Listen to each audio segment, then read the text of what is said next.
క్రీస్తునాథుని యందు మిక్కిలి ప్రియ సహోదరి సహోదరులారా, తపస్కాల మొదటి ఆదివార ధ్యానాంశానికి మీ అందరికీ స్వాగతం.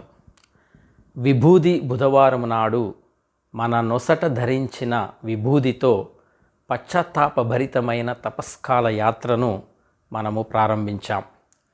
ఈ పుణ్యకాలం మనల్ని మారు మనస్సు వైపు నడిపిస్తూ క్రీస్తు పునరుత్థాన మహిమలో పాలుపంచుకోవడానికి మన హృదయాలను సిద్ధం చేస్తుంది. నేటి పవిత్ర పఠనాల ద్వారా జీవితంలో ఎదురయ్యే శోధనలను, విశ్వాస పరీక్షలను దైవవాక్కు అనే ఆయుధముతో ఎలా జయించవచ్చో ప్రభు మనకు బోధిస్తున్నారు. ఈనాటి మొదటి పఠనాన్ని రెండు ముఖ్యమైన ఘట్టాలుగా మనం అర్థం చేసుకోవచ్చు. మొదటి భాగంలో ఆదికాండము 2వ అధ్యాయము 7-8 వచనాలు, యావే దేవుడు నేల మట్టిని తీసుకొని దాని నుండి మానవుని చేశాడు.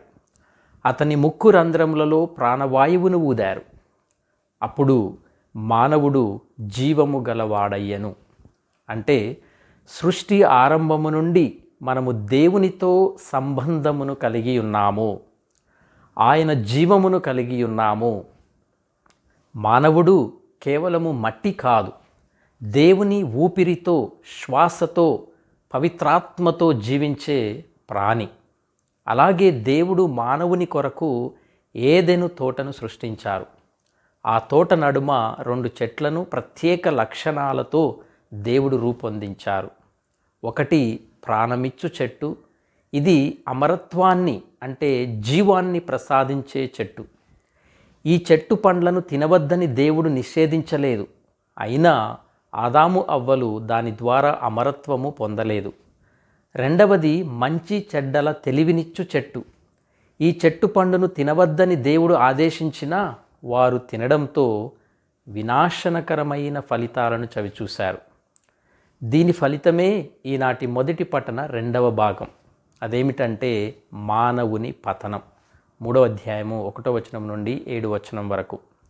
మానవుడు జిత్తులమారి సర్పము యొక్క మాట విని శోధనలో పడి దేవుని యొక్క ఆజ్ఞను లెక్క చేయకుండా అవిధేయతతో కన్నుల పండుగగా ఉన్న ఆ చెట్టు పండును తిని పాపాన్ని ఈ లోకంలోనికి, వారి జీవితంలోనికి ప్రవేశపెట్టారు. వారు ఆ పండును తినిన వెంటనే వారి ఆనందమయమైన స్థితిని వారు పోగొట్టుకున్నారు. ఇలా మానవుని పతనం ప్రారంభమైంది. దేవుని పోలికలో ఉన్న మానవుడు అకస్మాత్తుగా దేవుడంటే భయం కలిగింది. భయానికి ప్రధాన కారణం పాపం. పాపం వలన మానవుడు దేవుని నుండి దాక్కోవడం, తప్పించుకోవడం, పారిపోవడం జరుగుతుంది. ఇతరులపై తీర్పు చేయడం జరుగుతుంది. దేవునిలాగా ప్రవర్తించాలని భావించటం జరుగుతుంది.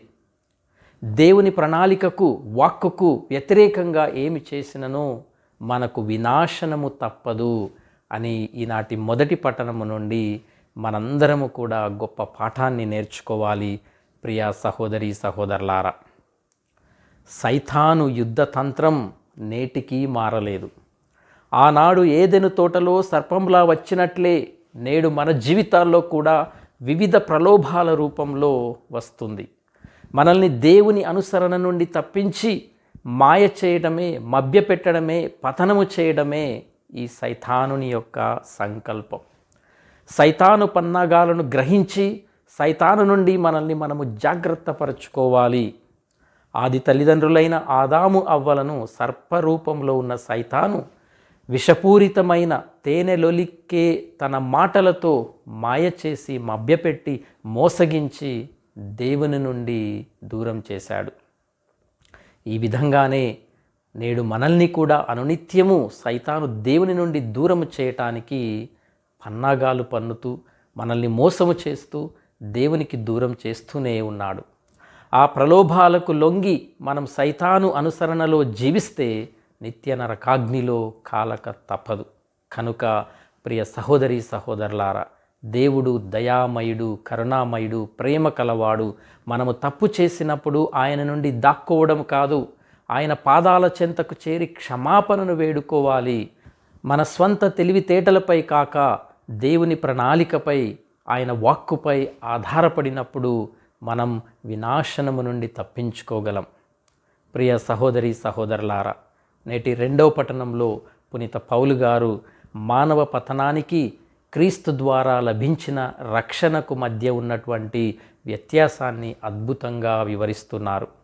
దీనిని మనము 3 ముఖ్యాంశాలుగా ధ్యానించవచ్చు. ఒకటి, పాపము మరియు మరణము యొక్క ప్రవేశం.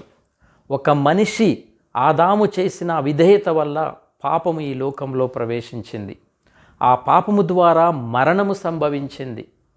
పౌలు గారి వివరణ ప్రకారం ఆదాము సంతతిగా మానవాళి అంతా కూడా ఆ ఆది పాపములో పాలు పంచుకుంటుంది. ఆదాము చేసిన తప్పు కేవలము ఒక వ్యక్తికి పరిమితము కాలేదు. అది మొత్తం మానవ జాతిని దేవునికి దూరం చేసి ఆధ్యాత్మిక మరణానికి దారితీసింది. రెండవదిగా, ఆదాము మరియు క్రీస్తు. పౌలు గారు ఆదామును క్రీస్తుతో పోలుస్తూ క్రీస్తు యొక్క ప్రాముఖ్యతను వెలుగులోకి తెస్తూ ఉన్నారు. ఆదాము పాపాన్ని ఈ లోకానికి పరిచయం చేసి మానవాళిని మరణానికి గురి చేశాడు. కానీ క్రీస్తు తన త్యాగము ద్వారా, తన మరణము ద్వారా ఆ పాపము నుండి మనకు విముక్తిని, విమోచనను ప్రసాదించారు. ఆదాము వల్ల శిక్ష వస్తే క్రీస్తు వల్ల ఉచితమైన కృపావరము లభించింది. ఆదాము చేసిన పాపం మానవుని వినాశనానికి కారణమైతే క్రీస్తు మరణం ఆ పాపాన్ని జయించి మనకు శాశ్వతమైన ఆనందాన్ని, అనగా నిత్య జీవితాన్ని, నిత్య జీవాన్ని ప్రసాదించింది. పాపానికి బానిసలుగా ఉన్న మనల్ని క్రీస్తు తన రక్తము ద్వారా నీతికి దాసులుగా, దేవునికి బిడ్డలుగా మార్చారు. మనిషి తన సొంత పాపంతో నాశనమయ్యాడు. కానీ క్రీస్తు చూపిన అపారమైన ప్రేమతో రక్షింపబడ్డాడు. ఇప్పుడు మన ముందు 2 మార్గాలు ఉన్నాయి. ఆదాము వలె పాపానికి లొంగిపోవడమా, లేదా క్రీస్తు వలె నీతికి కట్టుబడి నిత్య జీవాన్ని పొందడమా? ప్రియ సహోదరి సహోదరులారా, నేటి సుశేష పట్టణాన్ని మనము ధ్యానించినట్లయితే ఈ కృపాకాలములో, ఈ తపస్కాలములో శ్రీసభ మనలను యేసుక్రీస్తు ఎడారి అనుభవాన్ని ధ్యానించమని ఆహ్వానిస్తుంది.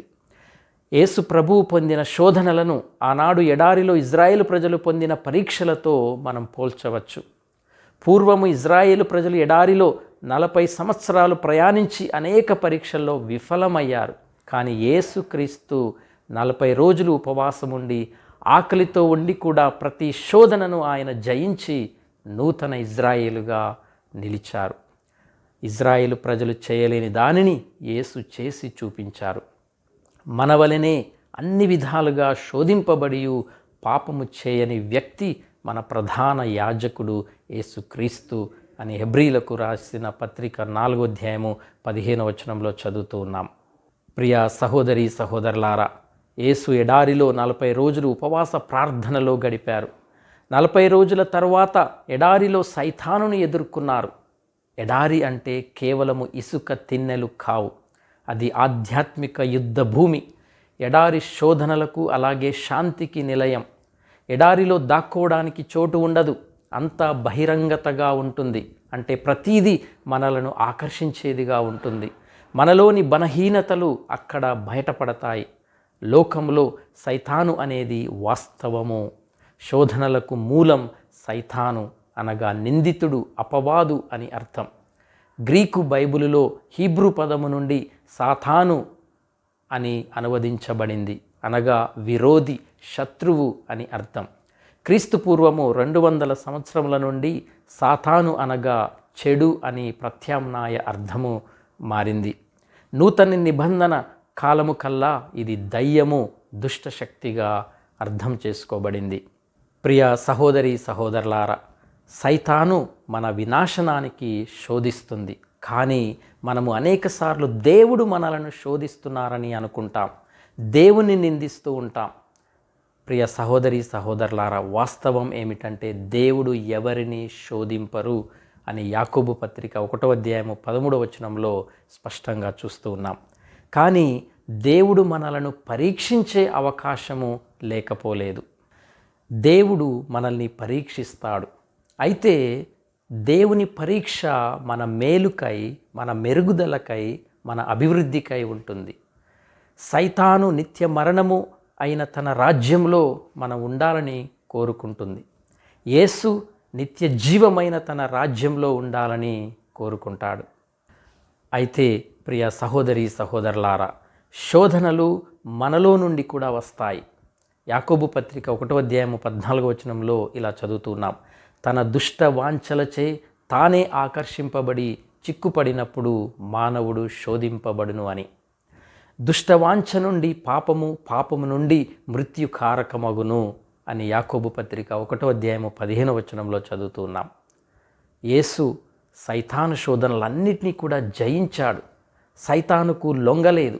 బప్తిస్మము పొందిన తరువాత యేసు సైతానుచే శోధింపబడుటకై ఆత్మ వలన ఎడారికి కొనిపోబడెను అని మత్తయి సువార్త 4:1 చదువుతున్నాం. అలాగే ప్రతి విశ్వాసి, ప్రతి దేవుని బిడ్డ శోధింపబడును.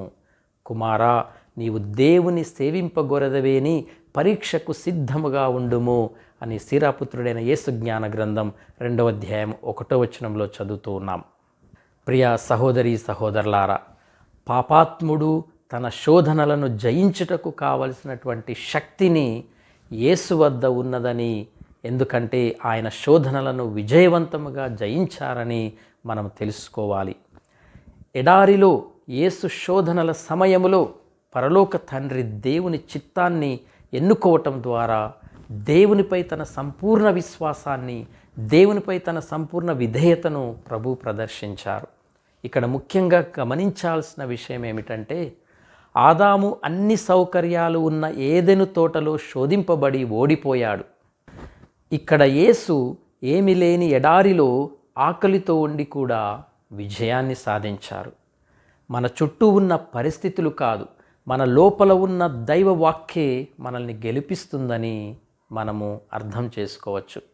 ఇక ప్రియ సహోదరి సహోదరులారా, యేసుక్రీస్తు ప్రభు ఎడారిలో పొందినటువంటి ఆ 3 శోధనలను గురించి మరింత లోతుగా ధ్యానం చేద్దాం. మొదటి శోధన మత్తయి సువార్త 3:7 సైతాను యేసు వద్దకు వచ్చి, నీవు దేవుని కుమారుడవైనచో ఈ రాళ్లను రొట్టెలుగా మారునట్లు ఆజ్ఞాపింపుము అని శోధించింది.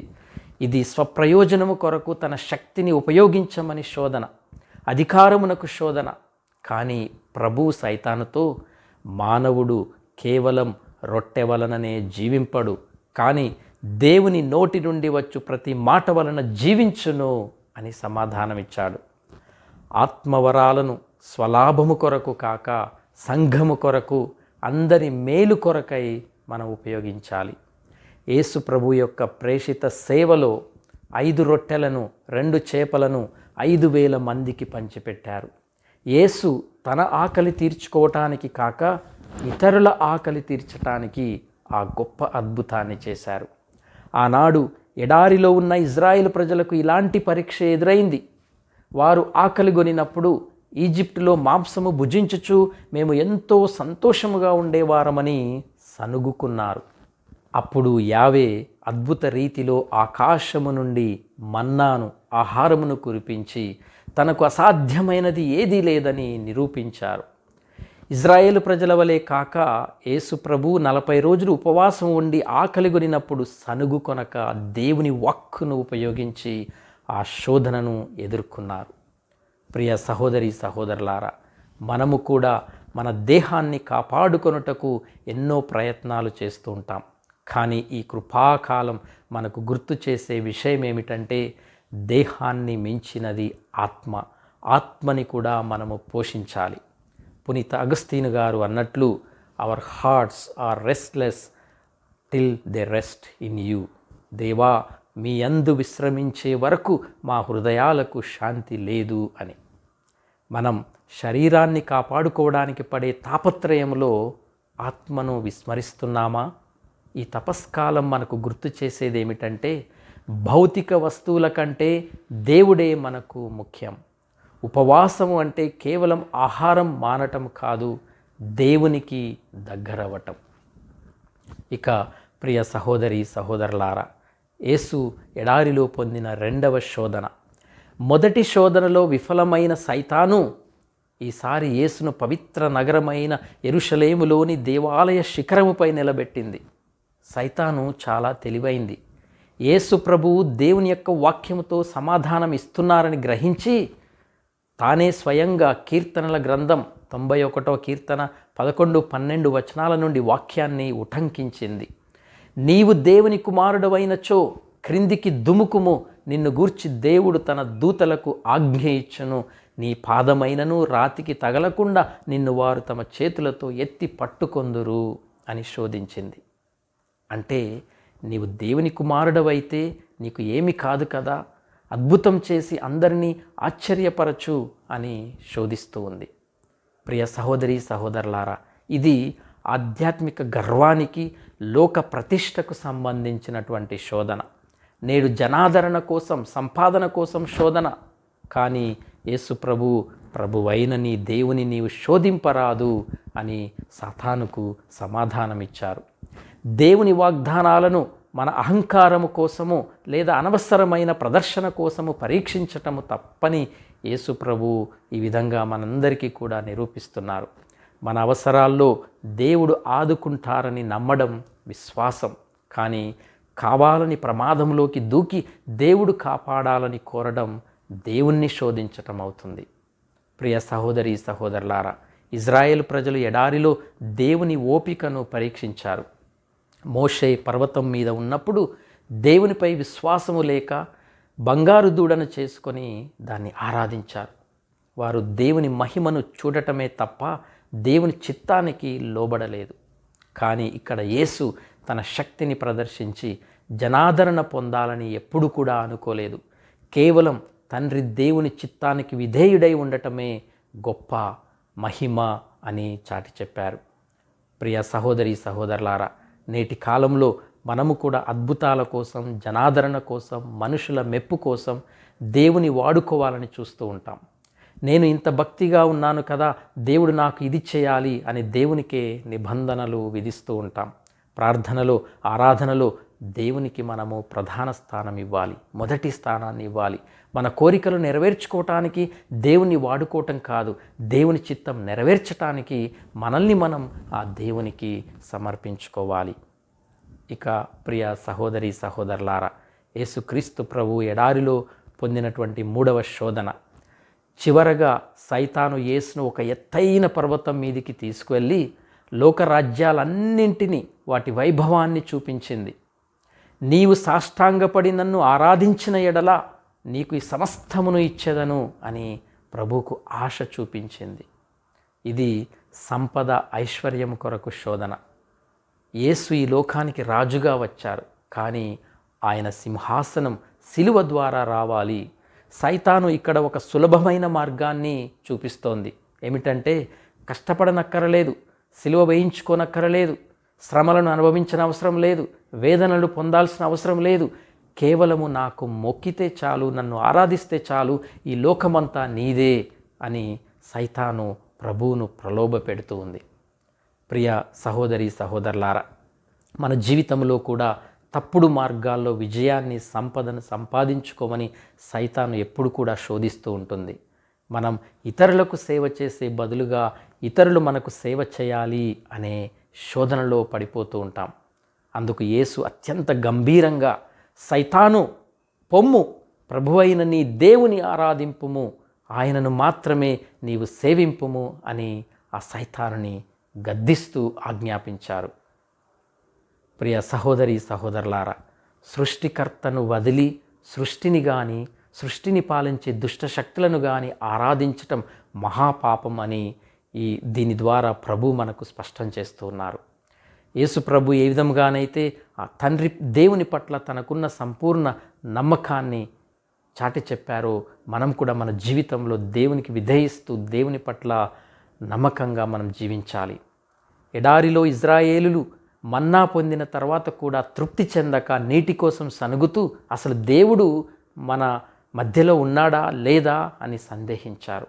వారు దేవుని ఒక అద్భుతాలు చేసే యంత్రంలా చూశారు. కానీ ఇక్కడ యేసు అద్భుతాలు జరిగినా జరగకపోయినా దేవుడే సర్వాధికారి అని నమ్మి సాతానును తరిమి కొట్టారు. ప్రియ సహోదరి సహోదరులారా, నేడు మన సమాజంలో అధికారంలో ఉన్నవారు లేదా సంపన్నులు ఇతరులకు సేవ చేసే బదులు ఇతరులు తమకు సేవ చేయాలని కోరుకుంటున్నారు. ఐశ్వర్యం కోసం దేవుని ఆజ్ఞలను పక్కన పెడుతున్నారు. మన అవసరాలను తీర్చడానికి దేవుడు సిద్ధంగా ఉన్నారు. అయితే మనకు ఆపద లేని సమయంలో కూడా దేవుణ్ణి మనం పరీక్షించరాదు. మన జీవితంలో దేవుడు ఉన్నాడా లేదా అన్నది మనకు కలిగే సౌకర్యాలను బట్టి కాదు, మనకున్న విశ్వాసాన్ని బట్టి ఆ దేవాతి దేవుణ్ణి మనం కొలవాలి, ఆరాధించాలి, స్తుతించాలి, ఆయనను మహిమపరచాలి. ప్రియ సహోదరి సహోదరులారా, సాతాను శోధనలను ఎదిరించటం ద్వారా క్రీస్తు ప్రభువు తండ్రి అయిన దేవుని పట్ల తనకున్న అపారమైనటువంటి ప్రేమను మరియు ఆయన విధేయత అన్నిటికంటే బలమైనవని నిరూపించారు. నేడు శ్రీ సభ మనకు ఇస్తున్న పిలుపు కూడా ఇదే. మనం క్రీస్తును ఆదర్శముగా తీసుకొని ఆయన ప్రేమ బాటలో మనం నడవాలి. మనం అనారోగ్యం పాలైనప్పుడు వైద్యుడు కోలుకోవటానికి కొన్ని మందులు రాసిస్తాడు. అలాగే పాపం అనే వ్యాధి నుండి మన ఆత్మను రక్షించుకోవటానికి, మన అనుదిన జీవితంలో మనం పొందుకునే శోధనలను జయించటానికి శ్రీసభ ఈ కృపాకాలంలో, ఈ తపస్కాలంలో మనకు ఒక ఆధ్యాత్మిక మందుల చీటిని ఇస్తుంది. అందులో ఉన్న 3 ముఖ్యమైనటువంటి ఔషధాలు ఏమిటంటే ప్రార్థన, అంటే దేవునితో అనుసంధానం అవ్వటం. రెండవది ఉపవాసం, అంటే మన శరీరాన్ని మనస్సును నియంత్రించుకోవటం. మూడవ ఔషధం దాన ధర్మాలు, అంటే స్వార్థాన్ని వీడి దేవుని ప్రేమను ఇతరులతో పంచుకోవటం. ఈ మూడింటిని సాధనాలుగా మనము ఆధ్యాత్మిక ఔషధాలుగా మలుచుకున్నప్పుడు మనం ప్రభు చిత్తం ప్రకారం మనం జీవించగలుగుతాం. ప్రియ సహోదరి సహోదరులారా, యేసు ప్రభువు మరి శోధనలను ఎలా జయించగలిగారు? యేసు సైతానుతో వాదించలేదు, తర్కించలేదు. కేవలం దేవుని వాక్కును మాత్రమే సైతానుకు సమాధానంగా చెప్పి ఉన్నారు. మరి మన శోధనలను మనం ఎలా జయించాలి? శోధనలు ఎదురైనప్పుడు మనం మన స్వంత శక్తితో పోరాడలేము. దేవుని వాక్కు, ప్రార్థన అనే ఆయుధాలను మనం ధరించాలి. శోధన కలిగిన క్షణములోనే మోకరిల్లి ఆ దేవాతి దేవుణ్ణి ప్రార్థించాలి. శోధనలను జయించటమే కాదు, శోధనలకు గురి చేసే పరిస్థితులకు దూరంగా ఉండటం కూడా ముఖ్యమే అని ఈరోజు మనందరం కూడా గ్రహించాలి.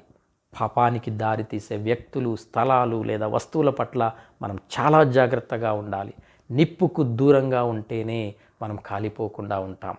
కాబట్టి ప్రియ సహోదరి సహోదరులారా, అనునిత్యము దేవుడు పవిత్ర బైబిల్ గ్రంథమున పొందుపరచిన ఆయన వాక్కు ద్వారా మనల్ని హెచ్చరిస్తూనే ఉన్నారు, జాగ్రత్త పరుస్తూనే ఉన్నారు, మనల్ని గద్దిస్తూనే ఉన్నారు.